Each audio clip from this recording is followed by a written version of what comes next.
வணக்கம் நண்பர்களே. ஹோட்டல் உள்ள சர்வருக்கும் ஒருத்தருக்கும் வாக்குவாதம் நடந்துக்கிட்டே இருந்துச்சு. சர்வர் சொல்லிக்கிட்டு இருந்தார், இங்கே சாப்பிட வந்தவங்க தான் எச்சில் இலையை எடுக்கணும், அதுதான் இங்கே நடைமுறைன்னு சொன்னார்.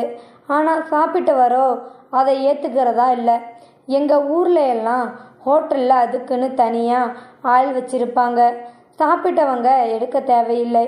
இங்கே தான் புதுசாக என்னமோ சொல்கிறீங்க, எனக்கு அது பழக்கம் இல்லைன்னு கோபமாக சொன்னார். சர்வர் பொறுமையாக சொன்னார், ஐயா இங்கே இதுதான் வழக்கம். அங்கே பக்கத்தில் பாருங்க, சாப்பிட்டவங்க கை கழுவுற இடத்துக்கு பக்கத்தில் இருக்கிற தொட்டியில் இலைய போட்டுட்டு கை கழுவிட்டு போகிறாங்க பாருங்க. நீங்கள் ஏன் அடம்பிடிக்கிறீங்கன்னு கொஞ்சம் நிலவரத்தை புரிஞ்சுக்கோங்கன்னு சப்ளையரு கேட்டார். இவ்வளோ காசு சாப்பாட்டுக்கு வாங்குறீங்கள்ல, ஒரு ஆளை போட்டு இலையை எடுக்க சொன்னால் ஒரு ஆளுக்கு வயிற்று பொழப்புக்கு ஆகும்ல. நீங்கள் காசை வச்சுக்கிட்டு அந்த வேலையை எங்கள் தலையில் கட்டுறீங்க, இது அநியாயம்னாரு. அதுக்கு நடுவில் ஹோட்டல் மேனேஜர் அங்கே இருந்து விசாரித்தார். அங்கே இன்னும் சத்தம்னு அதுக்கு சர்வர் சொன்னார், இவர் சாப்பிட்ட இலையை எடுக்க மாட்டேங்கன்னு தகராறு பண்ணுறாங்க, சொன்னால் புரிஞ்சுக்க மாட்டேங்கிறாரு, எவ்வளவு சொன்னாலும் வாக்குவாதம் பண்ணுறாரு. சாப்பிட்டவர் ஹோட்டல் மேனேஜரை பார்த்து சொன்னார், நீங்கள் சாப்பிட்டதை நீங்கள் தான் எடுக்கணும்னு சொன்னாங்க, நீங்கள் ஒன்றும் எழுதி போடலையே அப்படின்னு சொன்னதுக்கு, அப்படி எழுதி போட்டிருந்தா நான் இங்கே சாப்பிட்டு இருக்கவே மாட்டேன், தெரியாமல் வந்து இப்படி மாட்டிக்கிட்டேன். நான் வீட்டில் கூட இலை தட்டு எடுக்கிற பழக்கம் இல்லை, அதுக்கு தனியாக ஆள் போட்டு இருக்கிறேன். இங்கே இலையை எடுத்தா என் கௌரவம் என்னாகிறது, வேணும்னா அதுக்கு எவ்வளோன்னு சொல்லுங்கள், நான் கொடுத்துட்றேன்னு பர்ஸை திறந்தாரு. இப்போ மேனேஜர் நிலைமை தர்ம சங்கடமாக போச்சு. அவர் கொஞ்சம் சமாளித்தார். ஐயா அதுக்கு சொல்லலை, இங்கே நடைமுறை சாப்பிட்டவங்க தான் தான் சாப்பிட்ட இலையை எடுக்கணும்னு, அவங்களோட எச்சிலை அவங்க தான் சுத்தப்படுத்தணும்னு, இது ஒரு ஒழுக்கம்னாரு. சாப்பிட்டவருக்கு கோபம் அதிகமாயிடுச்சு.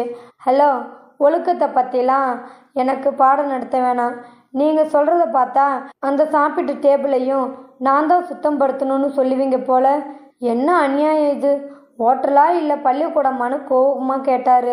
நிலம சூடாகுது, வாடிக்கையாளர்கள் நிறைய வர நேரம்.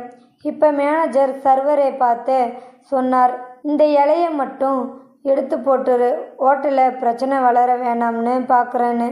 அதுக்கு சர்வர் சொன்னார், ஐயா எனக்கு சர்வர் பண்ணுறதுக்கு தான் மாதம் மாதம் சம்பளம் தரீங்க, இலை எடுக்கிறதுக்கு டேபிள் துடைக்கிறதுக்கு எல்லாம் இல்லைன்னு கொஞ்சம் கோபமாகவே சொன்னார்.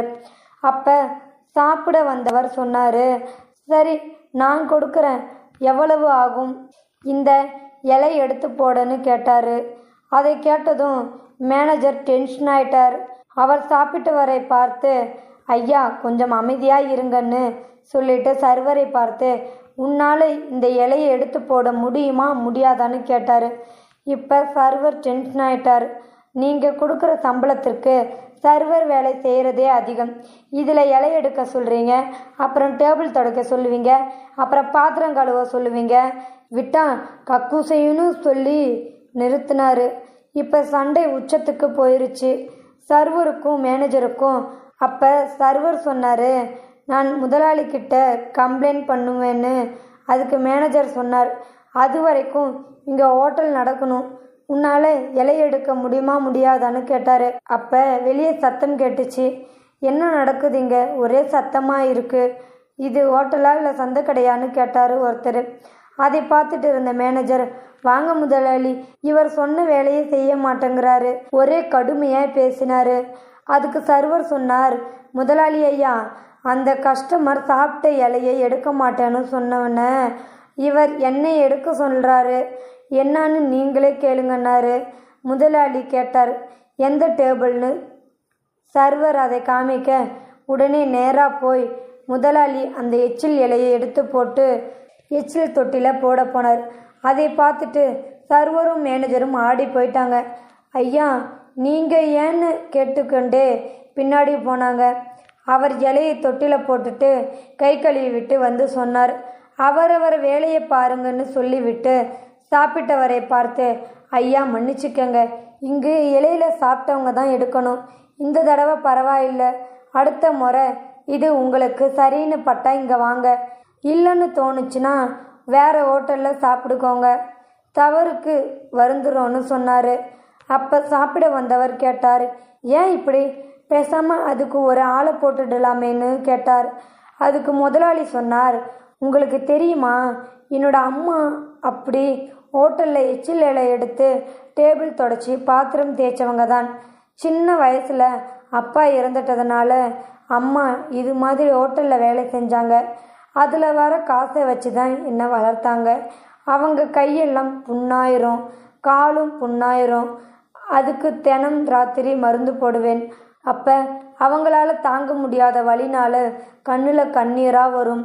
அதை நான் தொடச்சி விடுவேன். எத்தனை பேரோட எச்சில் அதில் எவ்வளவு ஆபத்தான விஷயம் இருக்கும். சாப்பிட்றவங்களுக்கு அது ஒரு ஈஸியான வேலை. ஏன்னா தன்னோட இலை மட்டும்தான் எடுக்கிறாங்க, அதுவும் அவங்களோட எச்சில் தான். ஆனால் அதையே வேலையாக செஞ்சால் அது மட்டும் இல்லை, நிறைய பேர் இலையில் பாதியை வீணாக்குறாங்க. அந்த இலையை அவங்களே எடுக்கணும்னா ஓரளவு சுத்தமாக சாப்பிடுவாங்க இல்லையா? அப்போ நான் முடிவு செஞ்சது தான் இது. நானே ஒரு ஹோட்டல் தொடங்கணும். அதில் எச்சில் இலையை சாப்பிட்டவங்க தான் எடுக்கணும். என் அம்மா பட்ட கஷ்டம் யாரும் படக்கூடாதுன்னு முடிவெடுத்து தொடங்கினேன் அப்படின்னு சொல்லிவிட்டு கடையில் மாட்டிருந்த அவரோட அம்மா படத்தை பார்த்ததும் அவர் கண்ணு கலங்கிடுச்சு. மேனேஜரை முதலாளி கூப்பிட்டு, சாப்பிட்டவர்களே தங்களின் இலையை எடுக்க வேண்டுகிறோம் அப்படின்னு எழுதி வைக்க சொன்னார். சாப்பிட்டவருக்கு ஒரு மாதிரி ஆயிடுச்சு. பணத்தை கொடுத்துட்டு மௌனமாக வெளியே போனார். அவருக்கும் அவரோட அம்மா கையில் இருந்த புண்ணுகள் ஞாபகம் வந்துச்சு. அதனாலேயே ஹோட்டல் இலை எடுக்க தயங்குனதும் மனசில் வந்து போச்சு. அவர் கண்ணுலாம் கூட கலங்கி போச்சு. இந்த வீடியோவில் கருத்து உங்களுக்கு கண்டிப்பாக பிடிச்சிருக்கும்னு நினைக்கிறேன். பிடிச்சிருந்தா லைக் பண்ணுங்கள், ஷேர் பண்ணுங்கள், கமெண்ட் பண்ணுங்கள். தேங்க்யூ ஃபார் வாட்சிங்.